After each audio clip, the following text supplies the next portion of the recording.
ইফালে ন্যায় বিচাৰি বাটে ঘাটে ঘূৰিছে এতিয়া শ্যামকানু মহন্তৰ পত্নী শ্যামকানুৰ হৈ ওকালতি কৰিবলৈ বিচাৰিছে অধিবক্তা কেমেৰা দেখি সাংবাদিককে ধমক দিছে অনিতা ডেকা মহন্তই বৰ্তমানলৈ বিচাৰি পোৱা নাই কোনো অধিবক্তা শ্যামকানুৰ হৈ ওকালতি কৰিবলৈ আগবাঢ়ি অহা নাই এজনো অধিবক্তা কাৰাগাৰত শ্যামকানুৰ সাক্ষাৎ বিচাৰি চেজিএমত আবেদন জনাইছে সিদ্ধাৰ্থৰ প্ৰেয়সী শেখৰৰ পত্নীও বিচাৰিছে আইনী সাহায্য কিন্তু কোনেও এতিয়ালৈকে আইনী সাহায্য লাভ কৰা নাই এতিয়া ৰাস্তাই ঘাটে ঘূৰি ফুৰিবলগীয়া হৈছে শ্যামকানু মহন্তৰ পত্নী অধিবক্তা বিচাৰি কিন্তু কোনো অধিবক্তা ওলাই অহা নাই শ্যামকানু মহন্তক আইনী সাহায্য প্ৰদানৰ বাবে একেদৰে সিদ্ধাৰ্থৰ প্ৰেয়সী শেখৰ জ্যোতি গোস্বামীৰ পত্নীও বিচাৰি আছে আইনী সাহায্য কিন্তু এই পৰ্যন্ত কোনো অধিবক্তাই আইনী সাহায্য আগবঢ়াবলৈ ইচ্ছুক নহয় তাৰ বিপৰীতে সাংবাদিকক ওলোটাই ধমক দিছে শ্যামকানু মহন্তৰ পত্নীয়ে মই প্ৰতিদিন টাইমৰ হয় বাইদেউ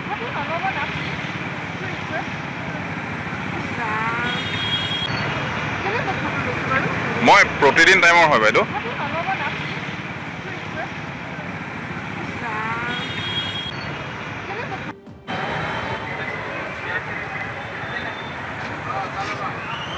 শ্যামকানু মহন্তৰ জামিনৰ বাবে সেইদৰে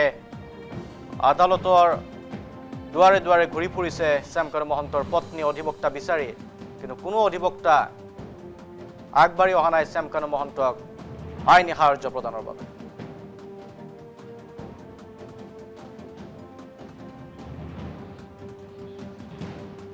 অবিয়ে কথা পাতি আমাৰ সতীৰ্থ হাফিজুৰ উপস্থিত আছে হাফিজুৰ আইনী সাহায্যৰ বাবে অধিবক্তা বিচাৰি এতিয়া ঘূৰি ফুৰিছে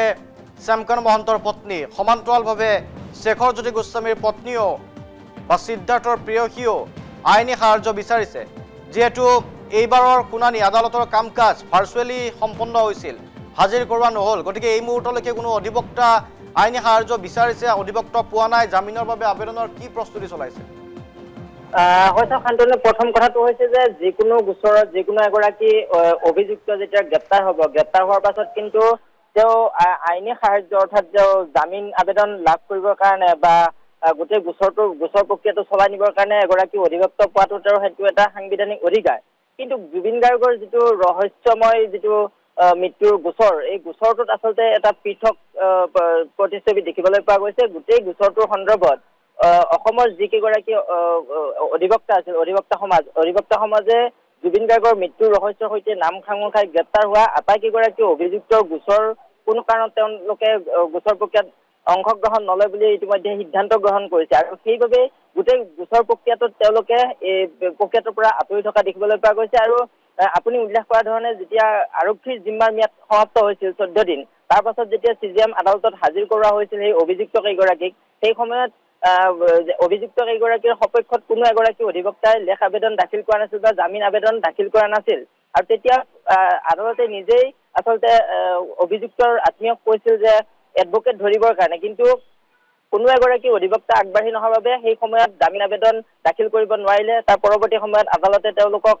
অভিযুক্ত কেইগৰাকীক ন্যায়িক জিম্মালৈ প্ৰেৰণ কৰিলে আৰু ন্যায়িক জিম্মাত ইতিমধ্যে শেষ হোৱাৰ পিছত 14 দিনৰ ন্যায়িক জিম্মা সমাপ্ত হোৱাৰ পাছত যেহেতুকে এক অপ্ৰীতিকৰ পৰিস্থিতিৰ সৃষ্টি হৈছিল বাক্সাত লৈ যোৱাৰ সময়ত সেই অভিযুক্ত কেইগৰাকীক তাৰ বাবে এইবাৰ ভাৰ্চুৱেলি সেই গোটেই প্ৰক্ৰিয়াটো আচলতে পুনৰ ন্যায়িক জিম্মাৰ প্ৰক্ৰিয়াটো ভাৰ্চুৱেলি সম্পন্ন কৰা হৈছিল আৰু সেই হেতুকে এই মুহূৰ্তলৈকে অভিযুক্তৰ আত্মীয় কোনো ধৰণৰ অধিবক্তাৰ লগত যোগাযোগ কৰিব পৰা নাই বা কোনো এগৰাকী অধিবক্তাও গোটেই গোচৰ প্ৰক্ৰিয়াটোৰ সন্দৰ্ভত আগবাঢ়ি অহা নাই তেনে ক্ষেত্ৰত আইনী সাহায্য লাভৰ বাবে আজি শ্যামকানু মহন্তৰ পত্নী অনিতা ডেকা মহন্ত শেখৰ জ্যোতি গোস্বামীৰ পত্নী লগতে সিদ্ধাৰ্থ শৰ্মা যিগৰাকী অতি ঘনিষ্ঠ অৰ্থাৎ ঘনিষ্ঠ বুলি জনা যায় যিগৰাকী যুৱতী সেই যুৱতীগৰাকীও আজি চিজিএমলৈ আহিছিল আইনী সাহায্য লাভ কৰিবৰ কাৰণে আৰু লগতে চিজিএম আদালতত তেওঁলোকে উপস্থিত হৈ যিকেইগৰাকী অভিযুক্ত বৰ্তমানৰ কাৰাগাৰত কাৰাবন্দী হৈ আছে তেওঁলোকক এবাৰ সাক্ষাতৰ অনুমতি বিচাৰি আহিছিলে গতিকে গোটেই প্ৰক্ৰিয়াটোত চিজিএমৰ ফালৰ পৰা তেওঁলোকে বিবেচনা কৰিব হয়তো অচিৰে এই আটাইকেইগৰাকী অভিযুক্তৰ আত্মীয়ক অনুমতি হয়তো দিব আদালতত তেওঁলোকে সাক্ষাৎ কৰিবৰ কাৰণে কাৰণ গোটেই বিষয়টো যেহেতুকে এতিয়া আদালতৰ মজিয়াত আছে আৰু আদালত বা সংবিধানে সেই সকলো যে অভিযুক্তৰ আত্মীয়ক আচলতে এনেধৰণৰ সাংবিধানিক অধিকাৰ এটা দিয়ে তেনে ক্ষেত্ৰত আদালতে হয়তো এই আটাইকেইগৰাকী অভিযুক্তক সাক্ষাতৰ অনুমতি হয়তো দিব 2 দিনতে তেওঁলোকে সাক্ষাৎ কৰিব পাৰিব অভিযুক্ত কেইগৰাকী কিন্তু এই মুহূৰ্তলৈকে এই গোটেই গোচৰ প্ৰক্ৰিয়াটোত জামিন আবেদন দাখিল কৰিব পৰাকৈ বা গোচৰ প্ৰক্ৰিয়া চলাই নিবলৈ কোনো এগৰাকী অসমৰ অধিবক্তা সমাজ ওলাই অহা নাই হয়তো পৰৱৰ্তী সময়ত এই অভিযুক্ত কেইগৰাকীৰ যে আত্মীয় পৰৱৰ্তী সময়ত হয়তো তেওঁলোকে অসমৰ বাহিৰৰ অধিবক্তাৰ লগত যোগাযোগ কৰি গোটেই প্ৰক্ৰিয়াটো চলাব লাগিব হেয়া হয়তো পৰৱৰ্তী সময়ত জানিব পৰা যাব তেওঁলোকে কোন অধিবক্তাৰ লগত যোগাযোগ কৰে কি কৰে কিন্তু এই মুহূৰ্তলৈকে অসমৰ এজনো অধিবক্তা ওলাই অহা নাই যিয়ে নেকি জুবিন গাৰ্গৰ মৃত্যুৰ ৰহস্যৰ সৈতে নাম খাঙন খাই গ্ৰেপ্তাৰ হৈছিল এই আটাইকেইজন অভিযুক্ত আৰু সেই অভিযুক্ত কেইগৰাকীৰ সপক্ষত কিন্তু এতিয়াও কোনো এগৰাকী অধিবক্তা ওলাই অহা দেখিবলৈ পোৱা নাই শান্তনু ঠিক আছে গতিকে কোনো অধিবক্তা যেহেতু ওলাই অহা নাই পৰৱৰ্তী সময়ত চৰকাৰী যি ন্যায় ব্যৱস্থা সেই ন্যায় ব্যৱস্থাৰ অধীনতে চৰকাৰী অধিবক্তাৰ ব্যৱস্থা হয়তো লাভ কৰাৰ সম্ভাৱনা আছে ঠিক আছে হাফিজুৰক ধন্যবাদ জ্ঞাপন কৰিছোঁ